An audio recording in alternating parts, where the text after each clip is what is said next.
अस्सलाम वालेकुम जी, डॉक्टर सुफियान बात कर रहा हूँ। हमारे पास माएँ अक्सर ये मसला लेकर आती हैं कि उनके बच्चे को जो पखाने वाली जगह पे या पेशाब वाली जगह पे सुर्ख रंग के निशानात बन गए हैं या जो है जिल्द ख़राब हो गई है, तो अमूमन जो बच्चों को डायपर का इस्तेमाल करवाया जा रहा होता है तो उन्हें उसकी वजह से ही ये मसला अमूमन होता है। तो उसको हम डायपर डर्माटाइटिस कहते हैं। तो इसका क्या वजूहात होती हैं और इसका हम कैसे इसको प्रिवेंट कर सकते हैं या इसका ट्रीट कर सकते हैं। तो मोस्ट कॉमन वजह ये होती है कि जब बच्चे पेशाब या पोटी करते हैं तो वो पैम्पर में ज़्यादा देर रहने की वजह से जो है उसके अंदर कुछ प्रोटीन्स होती हैं जिनको हम एंजाइम्स कहते हैं, वो बच्चों की जिल्द पे असर करते हैं। और उसकी वजह चूँकि बच्चे की जो जिल्द होती है वो बड़ी नाजुक होती है, हसास होती है, तो वो एंजाइम्स के जिल्द के ऊपर एक्ट करने की वजह से बच्चे को सोजश, जिल्द जो है ना सोजश का शिकार हो जाती है और उसकी वजह से जरासीम और फंगस का इन्फेक्शन हो सकता है जिसकी वजह से पीप भी पड़ सकती है। तो सुर्ख रंग के निशानात बन जाते हैं, उसके ऊपर जो इनके अंदर ज़ख़म बन सकते हैं, उसके ऊपर पीप पड़ सकती है।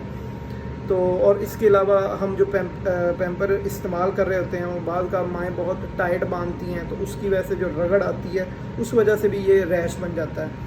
और जिन बच्चों को बार बार लूज स्टूल्स आ रहे हों तो उनमें भी ज़्यादा चांस होता है ये रैश बनने का। और साथ अब ये तो इनकी जो अमूमन वजूहात बनती हैं। अब इसका हम इलाज या मतलब प्रिवेंट कैसे कर सकते हैं। एक तो ये सिंपल स्ट्रेटजीज़ हैं। एक, बच्चे का जो पैम्पर है उसको आप ज़्यादा देर गीला ना रहने दें। अगर बच्चे ने पेशाब किया है या पोटी की है तो फ़ौरन पैम्पर चेंज करें, बार बार पैम्पर को तब्दील करें। और दूसरा जो है पैम्पर का जो इस्तेमाल का दौरानिया है कोशिश करें उसे कम करें। और उसके अलावा जो है बाज़ बच्चों को ये भी होता है कि पैम्पर का जो मटेरियल होता है उससे जिल्द की एलर्जी होती है, तो ये भी एक बड़ी कॉमन वजह है। तो आप हो सके तो पैम्पर का मटेरियल मतलब कोई पैम्पर दूसरी कंपनी का यूज़ करके देख लें। और अगर इन जो हैं चीज़ों से भी अगर आपका पैम्पर मतलब तब्दील कर लिया तो फिर भी अगर आपका मसला हल नहीं हो रहा तो हमारे अमूमन यूज़ होता है कि हम जो जिल्द की प्रोटेक्शन के लिए कुछ क्रीमें आती हैं जो कि एज अ बैरियर एक्ट करती हैं, जो जिल्द की हिफाजत करती हैं।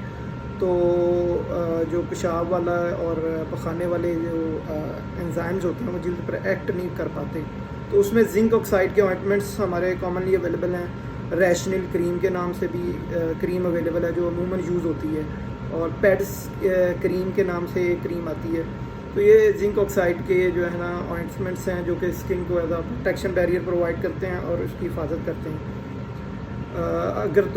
लेकिन अगर फिर भी आपका मसला हल ना हो रहा हो तो हमारे एक और भी जो है ना टॉपिकल स्टीरॉयड मतलब जिल्द के ऊपर लगाने वाली दवाइयाँ जिनमें अंदर स्टीरॉयड होते हैं हमारे बड़ी कॉमनली यूज़ होती है हाइड्रोजोल क्रीम।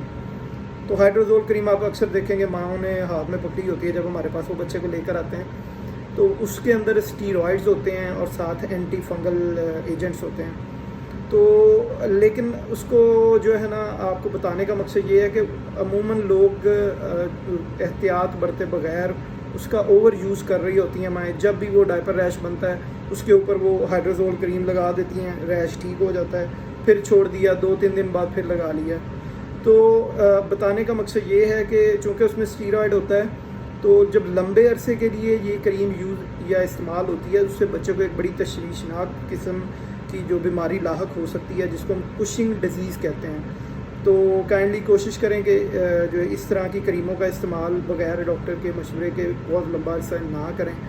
और अगर फिर भी बच्चे का रैश जो है ना इम्प्रूव नहीं हो रहा, आपने सारी एहतियाती तदाबीर कर ली हैं, जो हमारे पास ट्रीटमेंट ऑप्शंस अवेलेबल हैं अमूमन जो आप ओवर द काउंटर यूज़ कर सकते हैं, तो उससे भी अगर आपका जो मसला हल नहीं हो रहा तो फिर आप जो है ना डॉक्टर से रुजू करें, क्योंकि डायपर के अलावा किसी और वजह से भी ये रैश बन सकता है। शुक्रिया, अल्लाह हाफ़िज़।